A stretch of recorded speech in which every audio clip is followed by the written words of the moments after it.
Hi troops, it's Koala here and welcome back to the Armorcast channel, where we take a dive into the world of military hardware and talk about things that go boom. And what goes boom more than artillery? Oh, nukes I suppose, but just shut up! That's right, today we are entering the world of the self-propelled artillery, or self-propelled howitzers, with the American M109. Now, many of you may know this vehicle as the Paladin, and M109 Paladin is a very commonly tossed around name for this vehicle as a whole, but actually this moniker only applies to the post-Cold War M109 A6 variant. The M109 family though has been produced in a wide number of different variations for different countries since the time of the Vietnam War, and is quite possibly the most widely travelled artillery vehicle ever made. Now guys, artillery is of course one of the most important assets on any battlefield. That much has been true for literally centuries, and in the modern day it is rightfully referred to as the god of war. Throughout the Cold War, the American M109 was the gold standard for gun artillery, to which all other self-propelled howitzers would be compared, and its influence is abundantly obvious when looking at various more modern designs like the AS-90, PZH-2000, K9 Thunder, and many others. So not only is the M109 obviously a very interesting and capable vehicle in its own right, but it's also just very useful for us to talk about. And how could we discuss the more modern artillery pieces or the concept or future of gun artillery itself without first covering the gold standard, the father of the modern artillery? This video is brought to you by Patreon supporters like you. Thanks for letting me keep doing this. The M109 is a 155mm self-propelled howitzer designed by United Defence in the mid-1950s to replace the rapidly aging M44, which, despite being built on the relatively new M41 light tank chassis, had been envisioned in the late 40s and was more reminiscent of a World War II-esque design language, making it unsuitable for use by NATO forces going forward in the Cold War. The new vehicle would feature a large, fully rotating and fully enclosed turret housing the 155mm rifled gun. Initially this was the short-barreled M126 howitzer, though this was later replaced on subsequent variants. The turret was rear-mounted, sitting on a dedicated light chassis, sharing some commonality with the new M113 armoured personnel carrier, and this provided crews with complete all-round protection from small arms fire as well as counter-battery fire from enemy artillery, unlike previous designs such as the M44 or M12. There was also a mount for a 7.62 or 12.7mm machine gun atop the turret, providing defence against enemy personnel or low-flying aircraft. Unlike in a tank, the large fighting compartment extends right down into the hull of the vehicle, taking up as much as 2/3 of its internal volume, and allowing the 6-man crew space to work, while doors in the rear of both the hull and turret allow ammunition to be easily passed into the vehicle. The M126 howitzer, which could elevate from -3 to +75 degrees, had a range of 14.6 kilometers, or just over 9 miles with conventional ammunition, achieving up to 18 kilometers or 11 miles with extended range projectiles. These are rocket-assisted shells, and the system could also utilize cluster munitions, illumination rounds, or even nuclear-tipped projectiles. A total of 28 shells could be carried, with spare ammunition carried by another vehicle. Initially, this was the job of the M548 tracked ammunition carrier, though eventually a dedicated companion vehicle was made for this purpose, built on the M109 chassis and designated the M992 Field Artillery Ammunition Support Vehicle. The crew consisted of the driver as well as the gunner, loader and vehicle commander you'd expect to find on most AFVs, along with 2 additional loaders or ammunition handlers. The primary loader's job was to load the actual projectile into the gun breech via a hydraulic gun rammer, while the assisting loaders would feed a number of bag charges depending on the desired range and trajectory. Maximum rate of fire was 3 to 4 rounds per minute, dropping to around 1 to 3 rounds sustained, something that would improve on later iterations of the vehicle. To support firing the higher pressure extended range projectiles, 2 spades would be lowered at the rear of the vehicle in order to maintain weapon stability. The General Motors V8 diesel engine is mounted in the front right of the hull next to the driver, mated to an Allison transmission, and the 22 metric ton vehicle could achieve a top speed of 56 km or 35 miles per hour. This was effectively a completely new type of artillery compared to what had been seen previously, and its design was revolutionary. While the gun didn't necessarily outrange earlier artillery of the same caliber, like the M44 or the towed M1, it was more accurate, and the fully traversing turret allowed the vehicle to quickly respond to threats coming from multiple directions in defence of fire bases. It could be set up to fire in less than 2 minutes before moving on again just as quickly afterwards, and the armour protection afforded by the fully enclosed vehicle allowed crews to fire from locations that older self-propelled or towed howitzers just could not be positioned, providing cover to allies or denying territory to the enemy. Remember, the radius of destruction for a 155mm high explosive projectile is about half a football field, where it is deadly to any exposed personnel, making it very easy to just lock off huge areas from older open artillery vehicles. I mean, just have a look at the M12. Because it was a lot less vulnerable, quicker to react, and more accurate on the first shot, the M109 was significantly more versatile and effective overall, allowing it to be deployed in a completely different way to the old World War II artillery doctrine. This was the tactic of the shoot and scoot, wherein the unit would relocate immediately after firing, following the first volley with a second from another position. This allowed artillery units to be much more aggressive, dodging counter-battery fire as they went, and while the M109 was far from the first vehicle or even artillery to use the tactic, it was arguably the first of the self-propelled artillery to really master it, and relied on this tactic during combat operations in Vietnam. Entering service in 1963, the M109 was meant to serve as the medium counterpart to 2 other artillery vehicles being produced at the same time, serving with armoured and mechanised infantry divisions.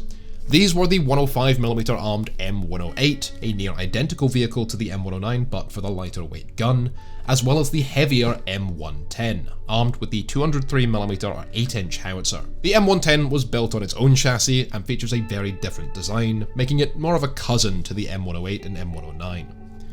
All 3 of these machines would be deployed in Vietnam, and here it was quickly discovered that 105mm self-propelled artillery were just not providing enough bang for their buck compared to the 155.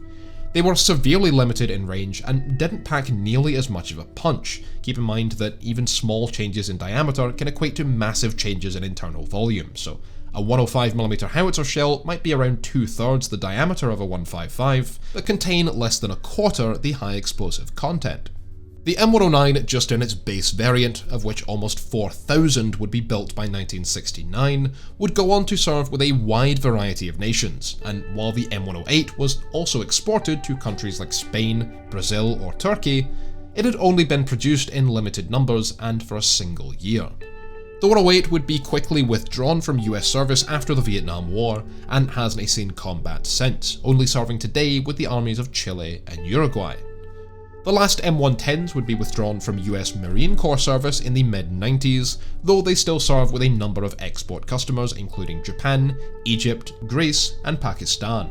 The 155mm caliber though would be settled on by the vast majority of NATO and Western forces, as it had proven significantly more effective both tactically and strategically, and has become the standard self-propelled artillery caliber ever since, with the M109 leading that charge.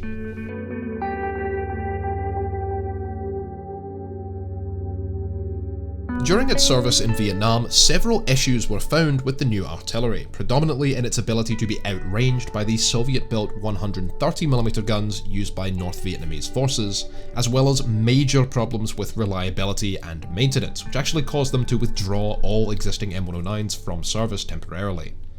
A new variant was built designated M109A1 starting in 1970, with deliveries beginning in 1973, the primary purpose of which was to adopt the newer 39 calibers long M185 howitzer. This gun could achieve ranges with conventional and rocket-assisted shells of over 18 and 24 kilometers respectively, a roughly 25% increase over the base model.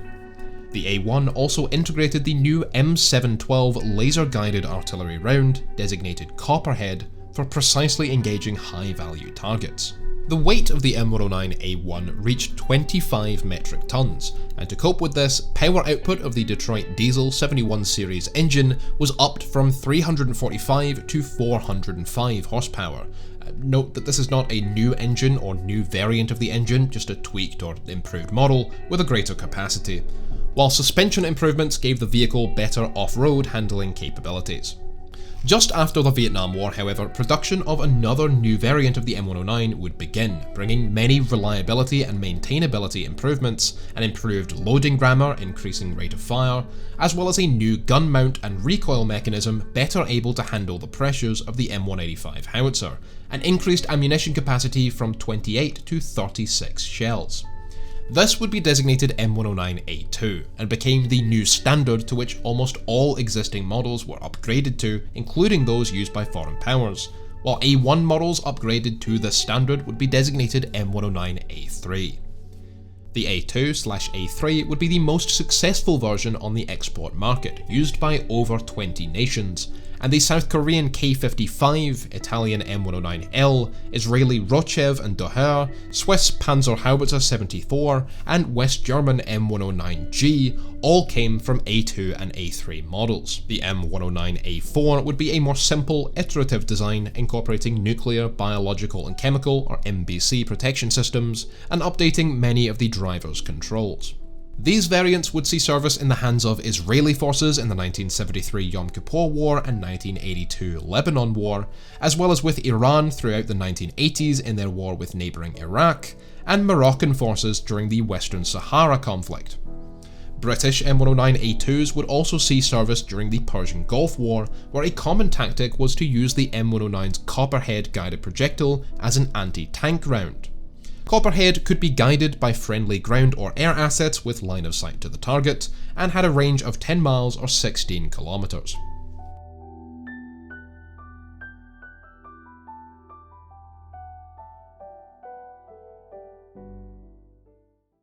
The next major upgrade would come in 1985, designation M109A5.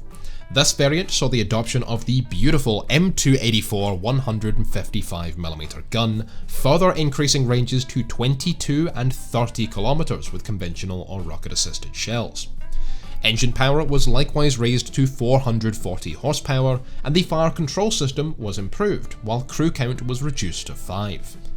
It's here that we also see the adoption of the M992 Field Artillery Ammunition Supply Vehicle, FASV, otherwise known as the CAT for Carrier Ammunition Tracked. This vehicle has a hydraulic conveyor system which can load rounds from the lower rear of the superstructure directly into the M109 through doors in the rear hull, though in practice this is often removed, as moving rounds by hand typically actually proves faster. The M992 has a standard crew of 3, plus several additional personnel to aid in loading operations for the unit, and carries 90 155mm rounds plus 99 bag charges. It shares its power pack, suspension and chassis with the M109A2, weighing in at 26 metric tons fully loaded, while the M992A1 variant, produced after the Gulf War, was upgraded in line with the M109A5.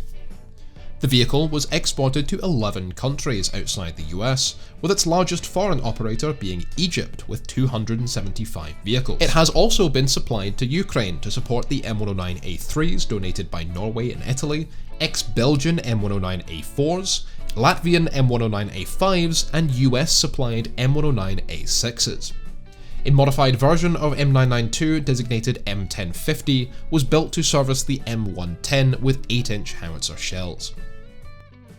The A5 was the last variant of the M109 to be produced during the Cold War, and was the primary variant deployed by US forces to the Persian Gulf for Operation Desert Storm. They were equipped to armoured divisions and brigade combat teams, serving alongside Abrams units to engage support assets of Iraqi divisions, such as artillery or ATGM positions allowing the tanks freedom of movement, or air defences allowing the US Air Force to provide support. Like the British forces, American M109s employed M712 Copperhead rounds, though primarily for destruction of bunkers, using the Ground/Vehicle Laser Locator Designator, GVLLD, mounted on M113 based M981 Fire Support Team vehicles. The use of M109 in this precision fire role during Operation Desert Storm is actually what paved the way for the modern USRT doctrine, including the M142 High Mobility Artillery Rocket System, or HIMARS. Lebanon also used the Copperhead rounds against Islamic State forces in 2017, and Ukraine have used them to destroy Russian tanks in 2023 using light ATGM systems to laze targets, which is very interesting. US Army M109s also made heavy use of DPICM, that's Dual Purpose Improved Conventional Munitions, otherwise known as cluster munitions or cluster rounds, for taking out Iraqi observation posts or logistic sites in 1991, while Marine Corps M109s, these were M109A3s, used them for engaging enemy infantry formations or conducting counter-battery operations against Iraqi D-30 howitzer positions. M109s, coupled with towed M198s, would fire over 10,000 rounds a day during Desert Storm.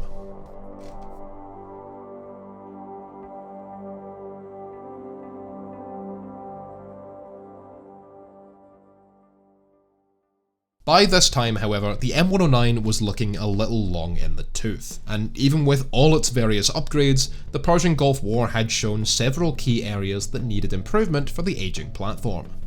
Thus, it was in 1992 that the M109 would receive perhaps its most extensive upgrade package to date, to the M109A6 Paladin. This variant fully brought the M109 into the modern age, with more accurate digital fire control systems and communication systems allowing for seamless coordination between the command post / fire direction center and the howitzer units themselves, it's called center to shooter operations, as well as a better response time. The time to set up and fire upon receiving a fire mission order, a process which took older M109s several minutes, has been improved down to just 30 seconds. Now that is very quick to be getting those rounds on target. Protection and mobility of the Paladin were likewise upgraded, with automotive updates raising the maximum speed to over 60 km per hour, better able to keep pace with the M1 Abrams, and increased armour including spall liners better protecting the crew from shrapnel and IEDs. Ammunition stowage was made safer, and carrying capacity was improved to 39 rounds. Perhaps the most apparent aspect of the Paladin upgrade is the fact that the crew count was reduced to 4, while further upgrades to the internal equipment, such as the gun rammer, allowed for maximum fire rates of 6 to 8 rounds per minute, depending on the skill of the loader. Sustained rate of fire was now 3 to 4 rounds per minute after the first 4 minutes, though in practice, using shoot and scoot tactics, howitzer platoons won't fire more than a few rounds from a single location before moving, then reloading, then firing again. All these updates brought the M109A6 Paladin to 29 tons. The vehicle would enter full-scale production in 1993 and service with the Army from 1994, with over 900 being produced by 1999. The ammunition resupply vehicle received various upgrades in line with the Paladin as well, with now the M992A2 being the primary variant, while the M7 Bradley Fire Support Team vehicle, or BFIST, replaced the old M113 based M981 for forward observation and coordinating fires, and providing a targeting solution for the Copperhead guided shells.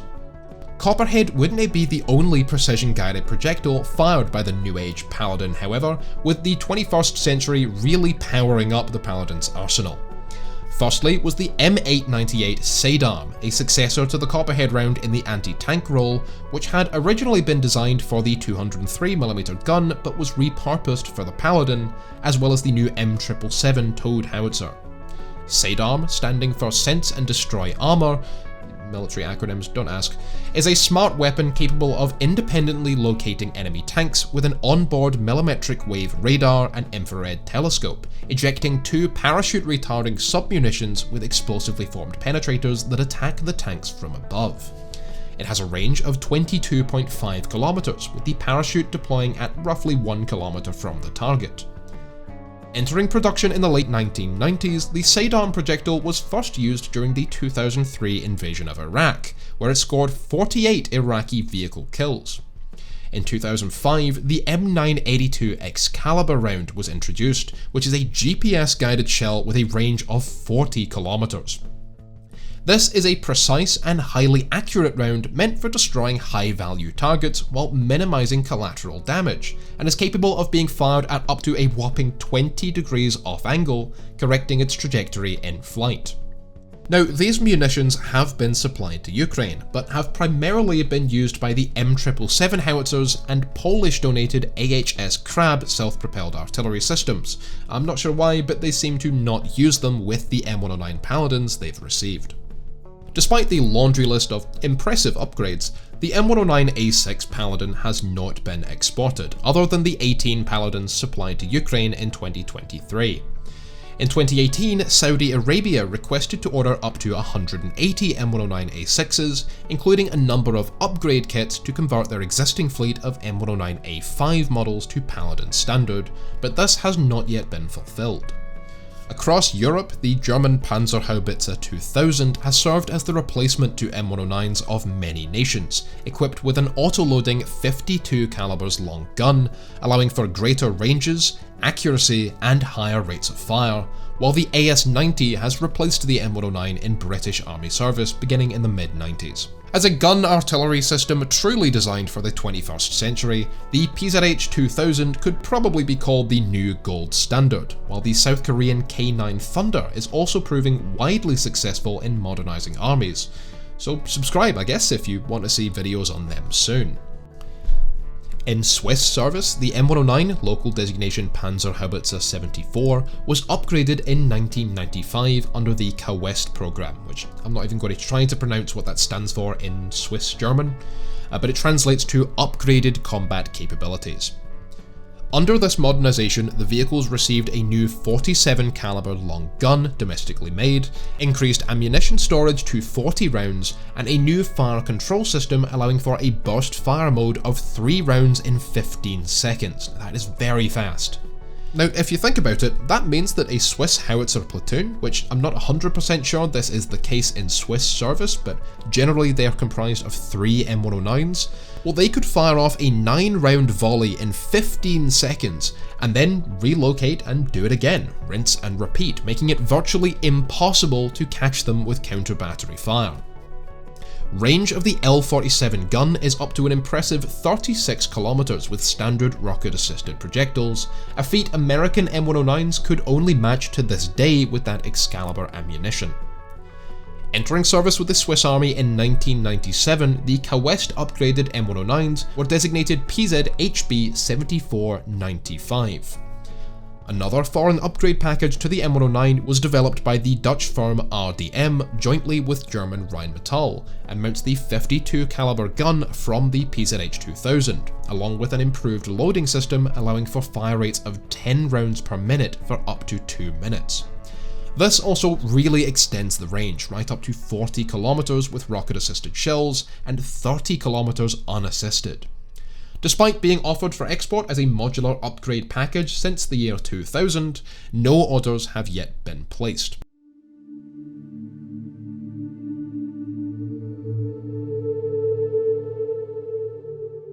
In 2002, the projected replacement for the M109 platform in US service, designated XM2001 Crusader, was cancelled, and it became necessary to further upgrade the M109A6 in order to maintain relevance in a modern combat environment. Thus began the Paladin Integrated Management or PIM program, which has transformed into the latest mass-produced variant of the howitzer, the M109A7. First delivered to the Army for testing in 2014, the M109A7 borrows chassis and automotive components from the Bradley fighting vehicle, improving survivability, as well as reliability, availability, and maintainability, commonly referred to as RAM. This reduces associated costs and brings with it the Bradley's 600 horsepower V903 diesel engine, actually uprated to 675 horsepower, though it raises the weight of the M109 to now 38 metric tons. Now, while that sounds like a shockingly high number given the original 22-ton weight, 38 tons isn't actually that high for a vehicle of this type, with many 21st century comparators such as the PZH 2000, K9 Thunder, etc. reaching the 50-ton weight range, and even the lighter weight AS-90, the Polish AHS Krab, as well as the Russian equivalents the 2S-19 Mustar S and 2S-35 Koalicja SV, coming in at over 40. The M109A7 is manufactured by BAE Systems after they bought out United Defence in 2005, and they are also responsible for upgrading the FAS-V to the M992A3 standard. BAE has also tested a variant of the M109A7 with the German L52 gun, shown off at AUSA this month, that's the Association for the United States Army, and with modern fire control system updates and base bleed ammunition, this has been reported to be capable of ranging out to 60 kilometers. The intended replacement for the M109 Paladin is now the M1299, produced under the ERCA or Extended Range Cannon Artillery program. Mounting the 58 caliber long XM907 155mm gun, the Urca, as it's commonly known, is built by BAE Systems on an M109A7 chassis. Now, we kind of have to ask the same question here that we did with the KF-51 Panther or Challenger 3. Is it a new vehicle, is it an upgrade package, or is it maybe somewhere in between?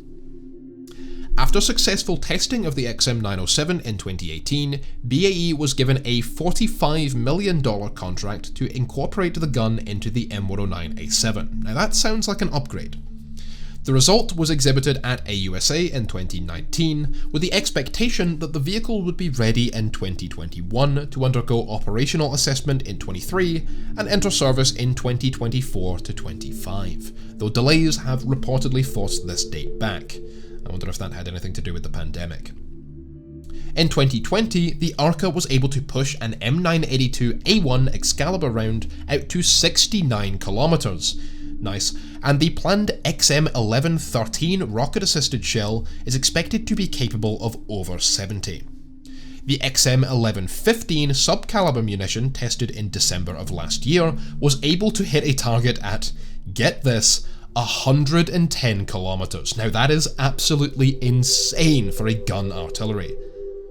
This will allow the M1299 to relieve pressure on fire missions that would usually be reserved for rocket artillery like the HIMARS, while also being much more cost-effective per shot. The rate of fire of the M1299 has been reduced back to 3 rounds per minute, though it's worth mentioning that that's actually all official material will say the M109A6 and A7 are capable of as well, but I know some 13 Bravos that would very much like to argue that.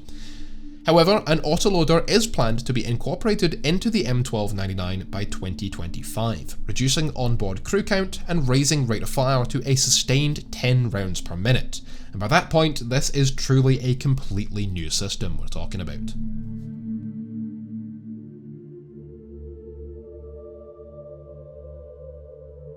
Today, the largest operator of the M109 by far is South Korea, with over 1,000 K55A1 variants in active duty.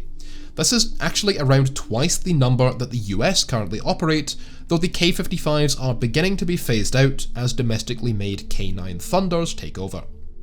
Israel operate around 600 M109 Dohers, which are locally upgraded to A5 standard, while the US have 514 M109 A6 and A7 Paladins in active duty, though with several hundred more in storage. Next is Iran with 440 M109A1s, Pakistan with 438 M109s of multiple variants, Greece with 420 ex-German M109Gs in service with the Hellenic Army, and Taiwan with 225 A2s and A5s.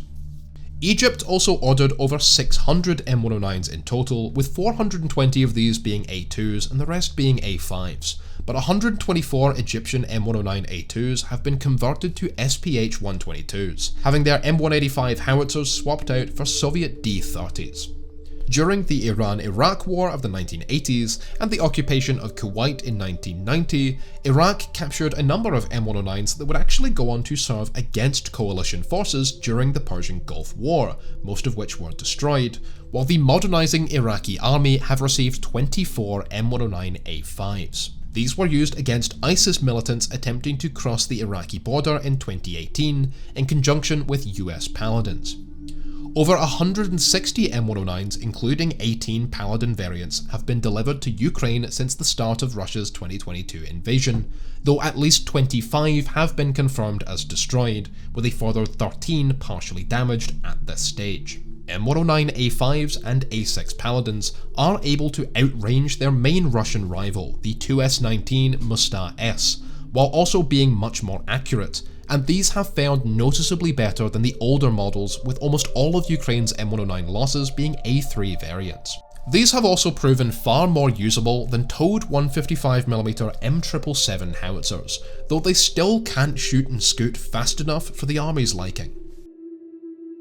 In the near future, the M109 Doher, which has been employed by Israel against Hamas militants in Gaza in the last couple of weeks, may end up being used against Iranian and/or Lebanese M109s should the conflict continue to escalate. And while the potential of a Chinese incursion into Taiwan likely wouldn't rely heavily on ground forces at all, there is the chance that Taiwanese or American M109s would find themselves shooting at PLAN landing craft, as well as harassing any air insertion forces on surrounding islands. In that regard, one common criticism I see levelled at the M109 is that it lacks the range to match Chinese PLZ-5s, unlike European Panzerhaubitze 2000s or Korean K9s. 52 calibers has pretty well become the standard length for modern artillery gun systems, and the M109 just hasn't been upgraded in line with this, at least not for its in-service variants. The PLZ-5 is capable of firing out to 50 km with base bleed ammunition, which works similarly to a rocket-assisted projectile, but rather than producing thrust using a propellant, it expels compressed air into the low-pressure pocket created behind the round as it flies, in order to reduce what's called wave drag. This means that in theory, US artillery can be outgunned by its main Chinese or PLA competition, technically. The thing is, guys, though, that the US deploy M109 battalions as part of armoured brigades, while the Chinese PLA ground force deploy the PLZ-5 at the larger group army level, roughly equivalent to a US division. What does this mean? Well, in the real world, the M109 isn't competing against Chinese 155mm howitzers, but 122s like the Type 7 or PLL-9, which it comfortably outranges while also having a much greater effect on target. Meanwhile, the higher level units that in the PLAGF are equipped with PLZ-5s, in the US, they're more likely to be relying on the HIMARS instead of gun artillery, so it's a little bit more complicated than that, but suffice it to say that the Paladin is going to be absolutely fine.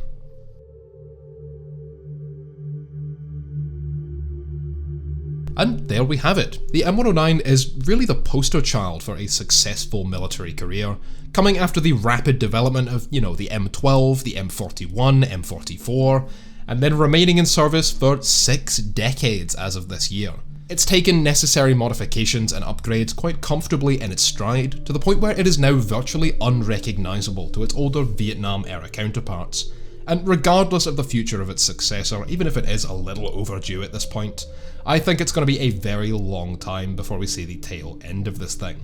The M109 has become almost synonymous with the image of the US Army itself, in much the same way that the Abrams or Humvee has, and much like the F-15, F-16 or B-52 in the Air Force, but it has served with 34 other nations, with almost 8,000 produced in total, and like we said earlier, this really did set the standard for all other self-propelled howitzers to be judged by since its creation. It was as mobile and versatile as the smaller scale 120 or 105mm howitzers and below, while achieving the same effect as larger guns like 175s, 203s and beyond. It virtually reformed the artillery doctrine, and its popularity globally solidified the 155mm caliber as the caliber for artillery going forward, just like the M109 itself did for the design of self-propelled howitzers as a whole. Now that's a legacy. Anyway, thank you lads and lasses for watching this video. I hope you have enjoyed, and that if you did, you leave a like, subscribe and hit the bell icon, and be sure to leave a comment down below. As always, if you do want to support us, then please do consider just checking us out on Patreon. It really does help out a lot.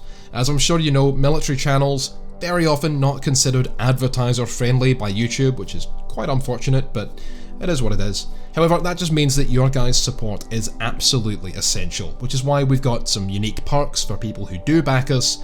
And if you don't want to use Patreon, we also have some t-shirts and jumpers and things like that over at the Armory. Gonna be some more designs coming there soon. Anyway, until next time, thanks again for watching, stay safe, and I'll catch you lads and lasses on the battlefield. Thank you to all our supporters on Patreon for making this video possible, with a special thanks to Mo, Ian Anderson, Universi, Dean Winger, Sukoshi Tiger, Captain Fubar, Dragon of the West, Dagger68 and Loudon Donny. If you like this video, I hope you subscribe and check out our other content, and if you really like what we do here, then consider supporting the channel on Patreon. And thanks for watching. Beautiful, fantastic. I love the controls of these old aircraft. The new ones, having the screens, does look like it saves you a lot of trouble, but these old aircraft are so beautiful. I can't get enough of them. There's another, oops, sorry. There's another meteor out of here. Can't get in that one. This is a complete exhibit. And we can only get in, oh my goodness, I can't get out.